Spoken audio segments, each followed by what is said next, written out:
Dragon Quest Your Story with the Backwards R, released in 2019, is a Japanese CG anime film based off the story of Dragon Quest V, but also not really, and you'll have to watch until the end of this video to find out why.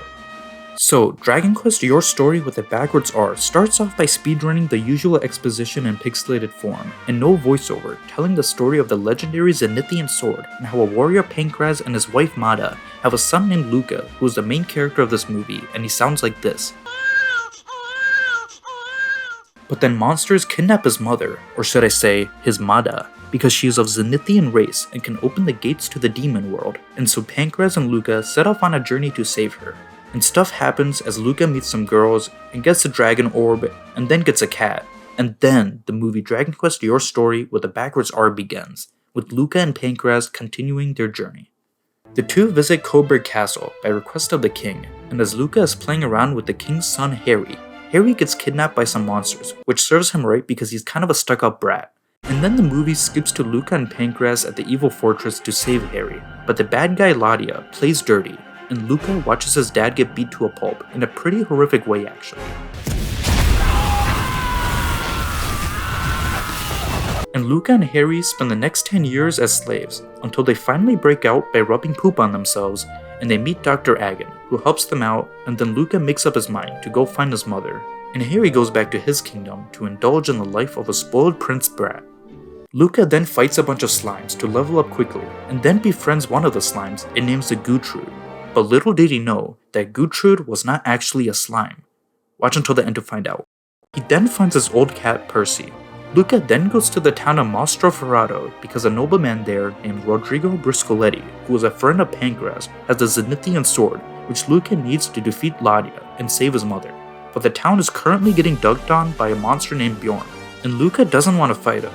But Rodrigo says that if Luca defeats the monster, then he can get Nira, who is Rodrigo's daughter and also Luca's childhood friend from the intro, and also girl candidate number 1, to be his wife.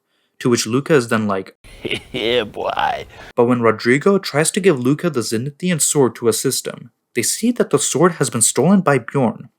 So in order to save the town and get the Zenithian sword and get Nira's hand in marriage, Luca decides to go to Bjorn's lair.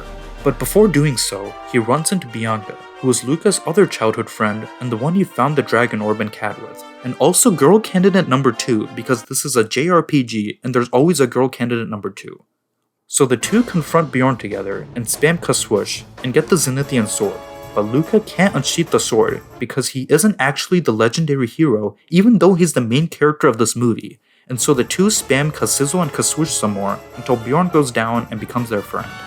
So Luca is the hero of the town and is ready to claim his human girl prize, so with the help of Bianca, he does just that. Later that night, everyone is happy and celebrating, except Bianca because she's still single. You big stupid jerk. But then an old witch, who is actually Nira in disguise, approaches Luca and tries to give him a truth potion so that he can realize his true feelings. But instead of dropping a roofie in his drink, she literally hands him the entire bottle and says, "Bet you won't." And so of course he drinks it and realizes that he actually likes Bianca, not Nira.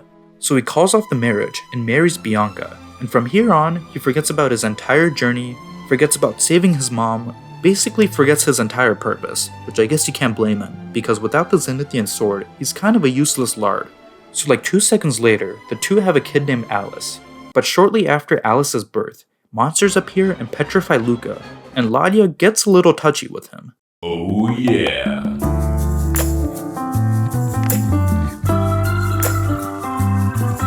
And then they kidnap Bianca because she is actually a Zenithian and can communicate with Luca's mother telepathically and get the gates to the demon world open. But she refuses to Ladia and spams Kafrizzle, so Ladia petrifies her too. And then he roasts her.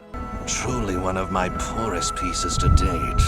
8 years later, Alice, who is much more talented than his father Luca, cures him and unsheaths the Zenithian sword, which means that Alice pretty much stole the spotlight from Luca and is the true legendary hero. So the gang set off to save Bianca and Mada, but they need the Zenith dragon to reach the lair, and turns out the Zenith dragon is actually Dr. Agon, which is a really crazy surprise. Who would have thought that Dr. Agon was a dragon? What is wrong with this movie? They go to the evil lair to fight Ladia. Mada dies, and then Prince Harry, Bjorn, and some others join in to help in the fight. Luca almost kills Ladia, but too bad he's not the main character anymore, so Alice has to help out, and together they defeat Ladia. The end.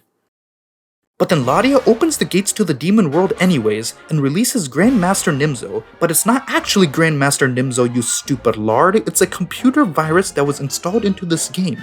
That's right, this isn't a Dragon Quest movie, it takes place inside a VR Dragon Quest game in the middle of the mall that Luca's been playing for just a few hours. And before starting the game, he told himself that he would marry Nira this time instead of Bianca, which is why he hesitated with his love choices earlier, oh my goodness. And it also means that he made a child in the game. He puffed in the game. The Nimzo virus then roasts, no, more like absolutely flames Luca. Desperately chasing nostalgia, you just had to give it a shot. Grow up, loser. And Luca takes it like a true gamer. Why won't you just let us be? But before the Nimzo virus kicks Luca back to the real world, Gertrude reveals that he's actually an antivirus and poops out the Sword of Light, which Luca uses to destroy the virus.